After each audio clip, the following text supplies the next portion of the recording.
қарсы келді. Реферидің рұқсатын алдық. 3 раундтық рейтингтік айқас.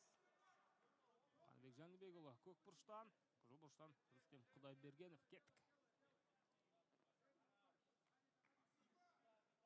Екеуі де сақ. Екеуі де ауыр соққы жасай алады. Сондықтан бұндай бастаманы түсінуге болады. Жекпе-жектің бұндай бастамасын түсінуге болады. Құдайбергенов бірден ортаны басып алды әзірше.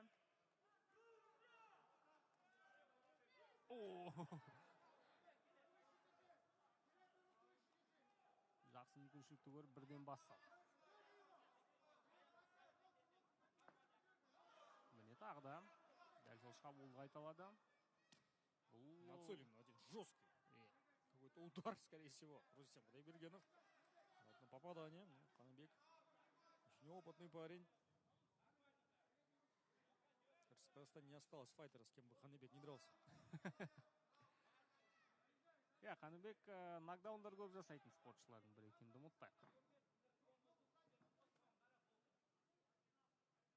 Жоқ жерден қазір бұл шетіп салып кеп жіберуі мүмкін. Всему виной это размах рук Қаныбека Жаныбекұлы. Казалось бы, ростом не такой уж высокий файтер, но когда дело касается именно размаха рук, мне кажется, в этом и кроется вот весь успех ударного стиля Қаныбека.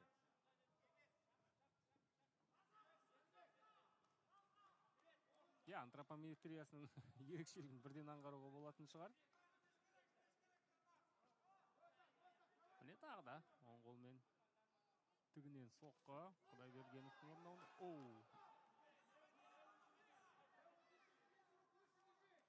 Азуын көрсете бастады. Қаныбек.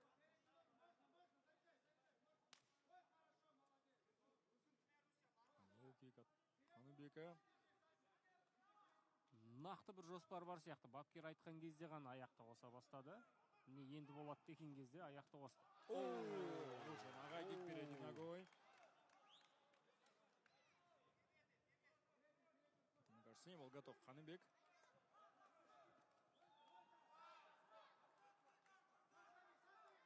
Екеуі де артық қимыл жасамайды, байқасаңыздар. Жетіреді өлшіп бір кесек. Не намека на борьбу. Уже половина раунда позади.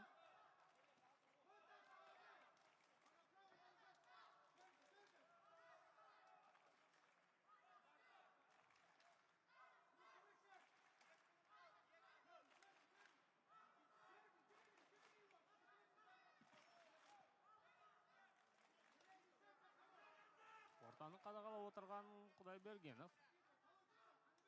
Қазір мен біртіндеп Қаныбекте. Басқандай ортаға, бірақ әзірше өзі шабуылға баспайды.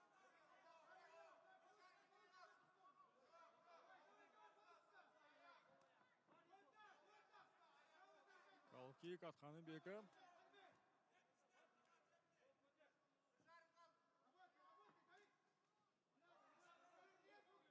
Тамаша комбинация. Снова пытался на гайгик выйти.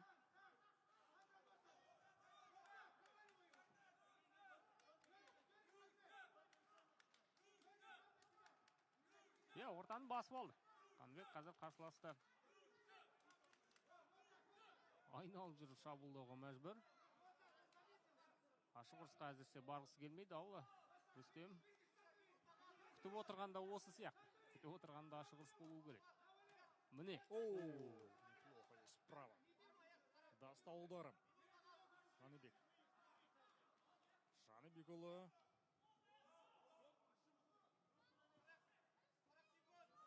Причем обоюдная попытка была. Оказался быстрее в этом аспекте. Рустем Құдайбергенов.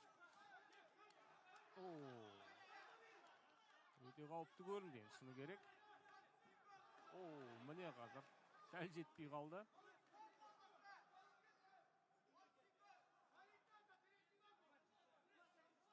Тегдаун енді өте әдемі көрді. Екеуі де бір мезетте аяққа өтіп көрді.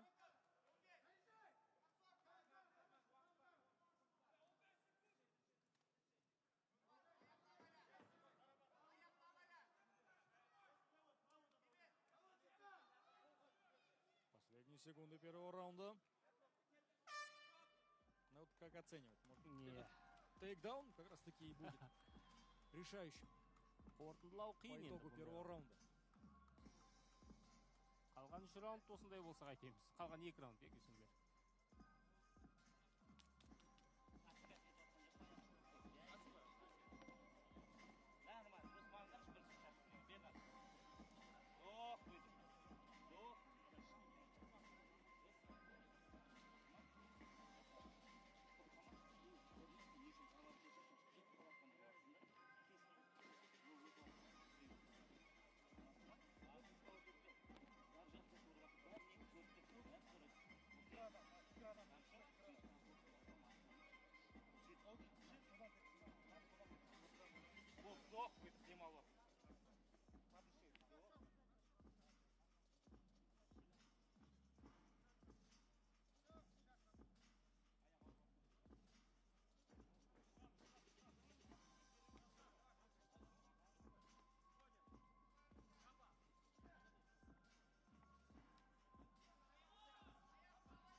Продолжает оказывать давление. Рустем. И уже подключил кики. Қаныбек Жанбекова. Екінші раундты қарқынды бастаған. Екеуі де бір қатты шаршаған ентігіп тұрғандай болып көрінбейді. Мына соққы қазір дәл дейді. Осы соққының астына шығарып алғысы келді. Бірінші раундта да бірнеше мәрте Құдайбергенов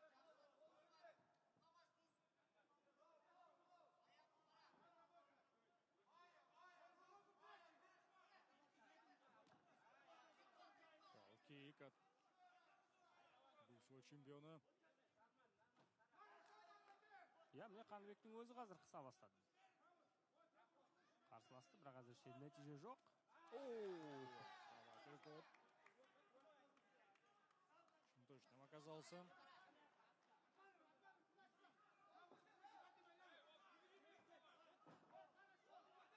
Ал, міне қыса бастады. Қазір ұзаққа бармады, Құдайбергенов бірден кері қайтарды қарсыласты. Давление заставляет сейчас просто. Бірақ енді бір қадам жақындаса атылатын түсініп тұр. Қаныбек Рүстемнің.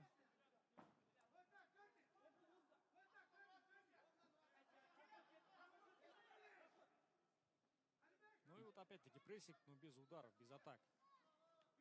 Только лишь начинает сам Рустем атаковать. Тут же Қаныбек разрывает дистанцию. Неплохо. Чекхуком. Левой рукой встретил.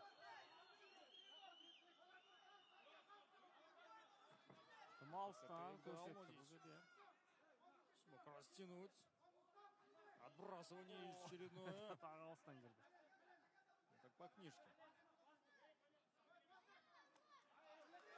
Қорға тіремекші. Көнбейді Қаныбек, әрине.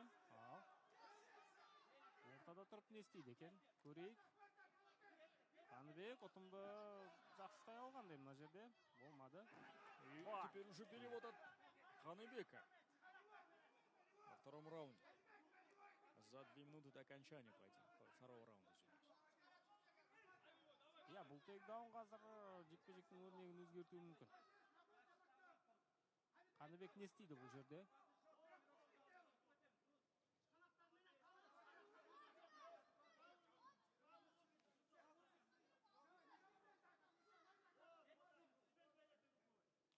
Әзірше толықтай маунт алуға да асықпайды. Без особых проблем маунт оказался, но не задержался Қаныбек. Видимости, Рустем специально это сделал. Чтобы создать себе пространство. Әлде ұстап тұр, әлде Қаныбек тейкдаун жасайды. Міне енді толықтай құтыла алғанды.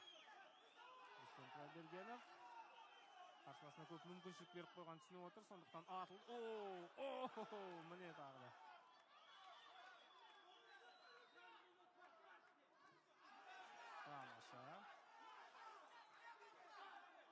шығысты қабылдамайды Қаныбек. Тейдаунға да көнген жоқ.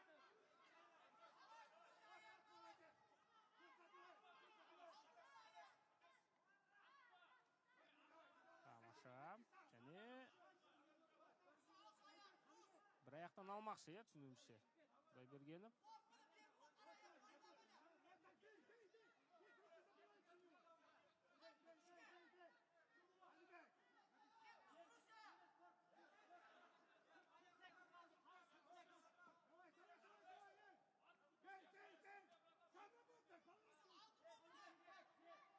Удерживайте своего оппонента у сетки октагона за 30 секунд до окончания второго раунда. И Қателесті қазір. да, не смог здесь.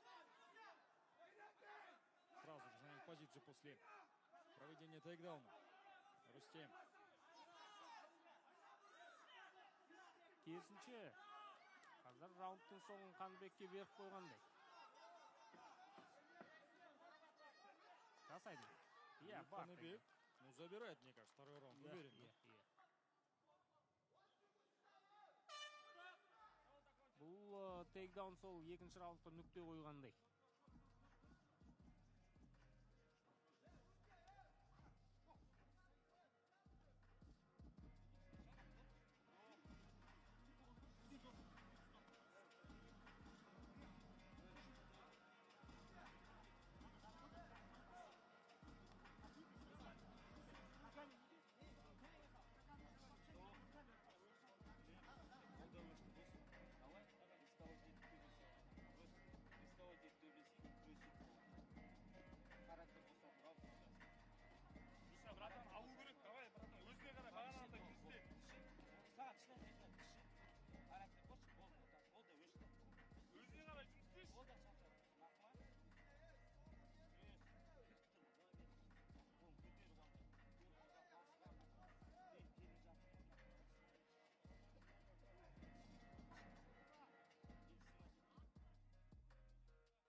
Қорытынды.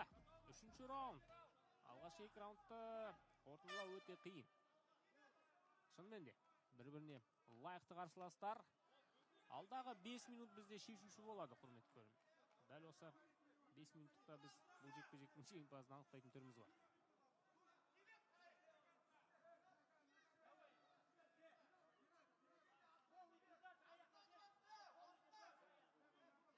Да, действительно, пока что мы не... О, справа здесь. Пытался ответить Рустем. Пока что мы не знаем, действительно, результата двух раундов. Ну, предполагаем, что 1-1 по раундам, да? Иә, шамамен солай да шығар.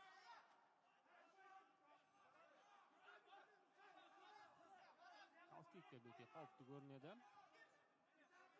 Қаныбектің бірақ бұны көп қолдана қоймайды, байқасаңыздар. Негізінен тігінен соққы жасаған дұрыс көреді аяқтан.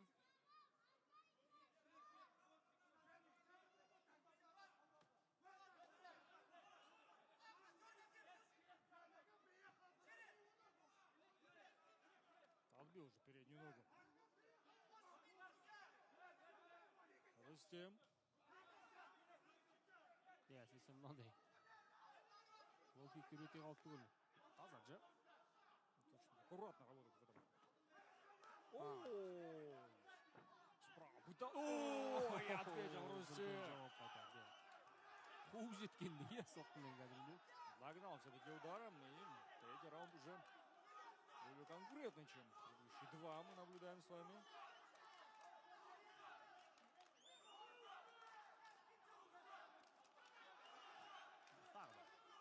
Жоның өтседі бастан теген соққа. Қаныбек жауап қайтару керек дер кезінде. О, патяс ударом Қаныбек. Бірден күреске басталды қараңыздар. Құдайбергенұлы. Пытается восстановиться после. Бар, тейкдаун. Тамаша. Нокдауна. А вот что Ханыбек как будто бы эта позиция им нужна. Вот, за 3 минуты до окончания может удержать, засушить. Осындай бір жеңіл флеш нокдаундарды көп жасайды деп айттық қой, Қаныбек Жанбекұлы, міне. Соның тағы бір дәлелі. 3-ші раундта қазір нокдаун түбі дәл осындай позицияға алып келді. Қазір енді қалған 2,5 минут бойы қарсыласты астында ұстауы мүмкін.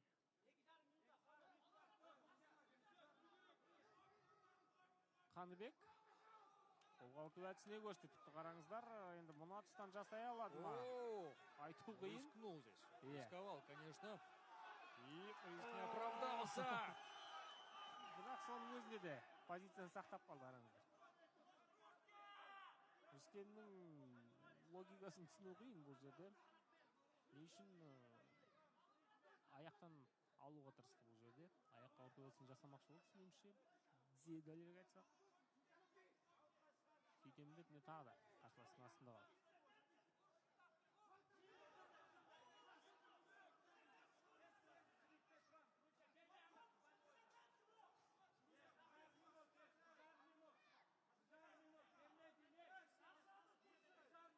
Остается у нас очень мало времени. Рустему необходимо возвращаться на ноги, возвращаться в стойку и попытаться перебить, перестрелять своего оппонента.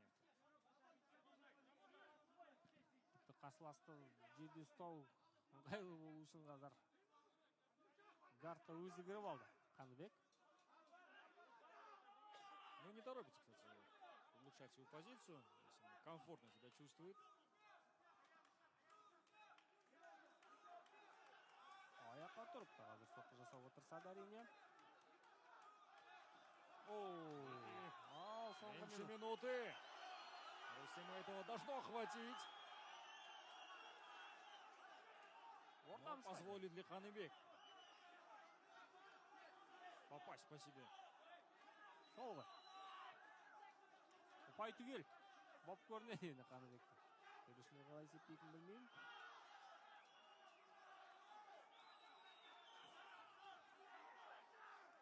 Тамаша.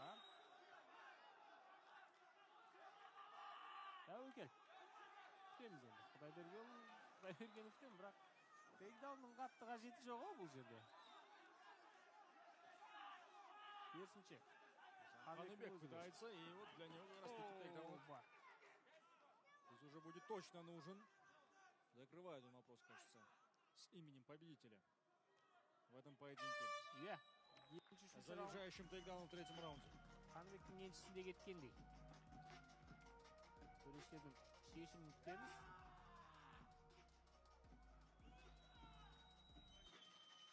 Қалай дегенмен өте тартысты жекпе-жек.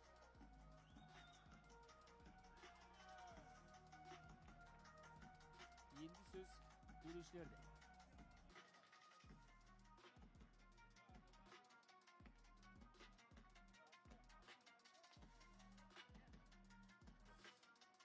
Время прямое награждения. Приглашается Алаш Парадигасы негізін қалаушы Қасқарауов Данияр Алдабергенұлы.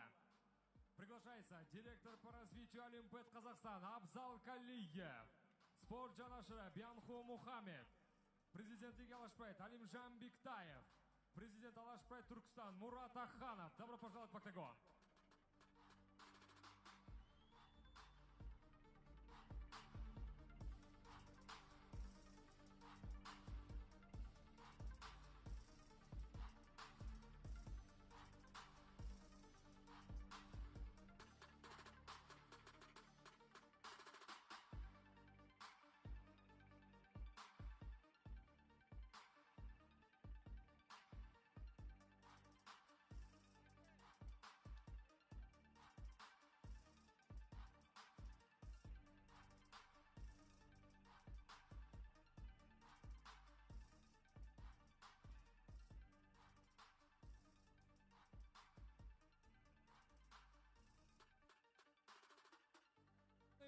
Главный вчера прошел всю дистанцию. И в этом поединке победу единогласным решением судей одержал and you winner by unanimous decision. Got it! Yes, Bishkek, Kyrgyzstan! Иә. Qanibek! Төрешілердің шешімі бір ауыздан Қаныбек Жәнібекұлы бұл жекпе-жектің жеңімпазы. Шамамен раунд бойынша 2-1 болу керек, иә. Екінші, үшінші раундта Қаныбек Жәнібекұлы алды. Мансабындағы осылайша 15-ші жеңісіне қол жеткізіп отыр және қатарынан 3 жеңілістен кейін қайтадан